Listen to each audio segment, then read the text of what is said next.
2 రోజుల్లో నార్మల్సీ వస్తుంది. కానీ దీనివల్ల దగ్గర 7-8 రోజులు 6 నుంచి 7-8 ఫీట్ వాటర్ ఉండే పరిస్థితి వచ్చింది. కొన్ని దగ్గర 9-10 ఫీట్ కూడా వచ్చింది. దీనికి 2 కారణాలు నేను చాలాసార్లు చెప్పాను.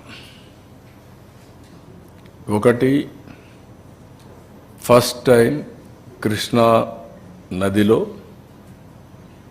అత్యంత ఎక్కువ ఇన్ఫ్లో ఆఫ్ వాటర్ రావడం. 11.475 ఇయర్స్ ఓల్డ్ ప్రాజెక్ట్ ఇది. First anicut 100 years British period. Prakasam Pantulu కట్టిన తర్వాత 75 ఏళ్ళు, 175 సంవత్సరాలు. దీనిపైన అనేక ప్రాజెక్టులు వచ్చాయి. పులిచెంతల ప్రారంభం, నాగార్జున సాగర్, శ్రీశైలం, తుంగభద్ర, జోరాల, పైన ఆల్మట్టి 1 and 2, రాయలసీమ కొంత వాటర్ డైవర్ట్ చేయడం, తెలంగాణ కొంత వాటర్ డైవర్ట్ చేయడం, ఇవన్నీ చేసిన తర్వాత ఇంత పెద్ద ఎత్తున రావడం ఒక చరిత్ర. భవానీపురంలో నీళ్లు ఓవర్ఫ్లో కావడం, అది ఊహించని కట్ట ఉండేది ఎక్కడో ఉంది. ఆ కట్ట నుంచి వచ్చిన తర్వాత భవానీపురం రోడ్లో ఒకప్పుడు నేషనల్ హైవే విజయవాడ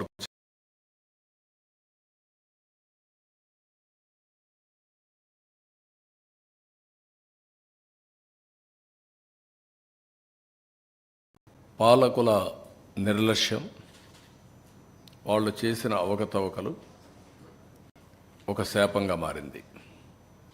ఆ రోజు బుడమేరు కానీ తెలుగుదేశం ప్రభుత్వ హయాంలో పెట్టినటువంటి పనులు పూర్తి చేసుంటే మోడర్నైజేషన్లో ఈ ఇబ్బంది వచ్చేది కాదు. అది చేయకుండా బ్రీచెస్ను కూడా క్లోజ్ చేయకుండా వదిలిపెట్టే పరిస్థితికి వచ్చారు. ఒక శాపంగా మారింది. ఆ రోజు బుడమేరు కానీ తెలుగుదేశం ప్రభుత్వ హయాంలో పెట్టినటువంటి పనులు పూర్తి చేసుంటే మోడర్నైజేషన్లో ఈ ఇబ్బంది వచ్చేది కాదు. అది చేయకుండా బ్రీచెస్ను కూడా క్లోజ్ చేయకుండా వదిలిపెట్టే పరిస్థితికి వచ్చారు. మూడోది, బుడమేరు పూర్తిగా దురాక్రమణలు, కబ్జాలు చేసే పరిస్థితికి వచ్చారు. నీళ్లు పోయే పరిస్థితి లేకుండా కడాన ఎన్ని విధాలుగా ఇబ్బంది పడాలనో అన్ని విధాలుగా ఇబ్బంది పడి మేము వచ్చిందే రేపు 20వ తారీఖు 100 రోజులు అవుతుంది. ఈ 100 రోజుల్లో ఇన్ని విపత్కరమైన పరిస్థితులు ఎదుర్కొంటూ ముందు పోయే పరిస్థితికి వచ్చాం. దీనికి యాడెడ్ మీరు చూస్తే వీళ్ళ నిర్లక్ష్యం, వీళ్ళ ఫోటోలు, వీళ్ళ పార్టీ కలర్ ఉండే బోట్లు, అవి కూడా ఒక్కొక్కటి 40 మెట్రిక్ టన్నుల బోట్లు, 3 బోట్లు వదిలిపెట్టారు.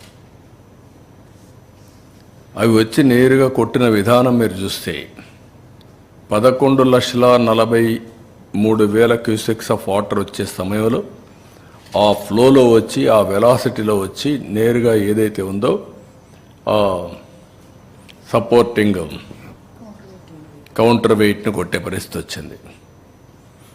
దాంతో కౌంటర్ వెయిట్ ఇరిగిపోయే పరిస్థితి వచ్చాయి 2. మొన్నటి వరకు అవన్నీ రిపేర్లు చేశాం. అవి తీయడానికి ఎంత కష్టపడ్డారో మీరు చూశారు. రాష్ట్రంలో ఉండే గజ ఈతగాళ్ళందరూ వచ్చి, అనుభవం వాళ్ళు వచ్చి తీసిన తీలిన పరిస్థితి, అంత వెయిట్ ఉన్నాయి నీళ్లు తగ్గిన తర్వాత.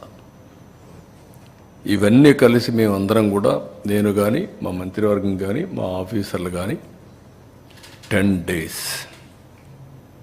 ఎప్పటికప్పుడు మేము పర్యవేక్షించాం. ముందు రోజు కూడా పర్యవేక్షించాం. నేను టెలికాన్ఫరెన్స్ ముందు రోజు పెట్టాను. మార్నింగ్, మధ్యాహ్నం, సాయంత్రం రివ్యూ చేసుకుంటూనే ఉన్నాం. మీరు ఎప్పుడు కూడా ఒక క్రైసిస్ వస్తే నేను చాలా అప్రమత్తంగా ఉంటాను, ఎక్కడ నిర్లక్ష్యం ఉండదు. అలాంటి అన్నీ చేస్తే వచ్చిన వారసత్వ సమస్యల్లో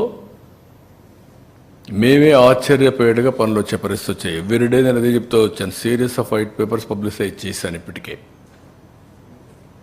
అదే సమయంలో ఇక్కడికి వచ్చే పరిస్థితికి వచ్చాం.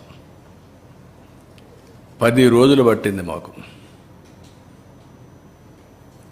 ఒక్కొక్క మంత్రి, రామానాయుడు అక్కడే ఉన్నాడు, నారాయణ గారు ఆడ తిరిగారు. ఆల్ మినిస్టర్స్ ఒక్కొక్కరు ఒక వార్డులో పెట్టుకొని హోమ్ మినిస్టర్ గారు, డిజాస్టర్ మినిస్టర్ ఒక పక్క ఈ పనులు చూసుకుంటూ ఒక పక్కన స్టేట్ అంతా కూడా వరదల్ని సమీక్ష చేసే పరిస్థితికి వచ్చారు. ఇన్ని ప్రయత్నాలు చేస్తే కూడా 10 days మళ్ళీ మామూలు స్థితి తీసుకొచ్చే పరిస్థితికి వచ్చారు.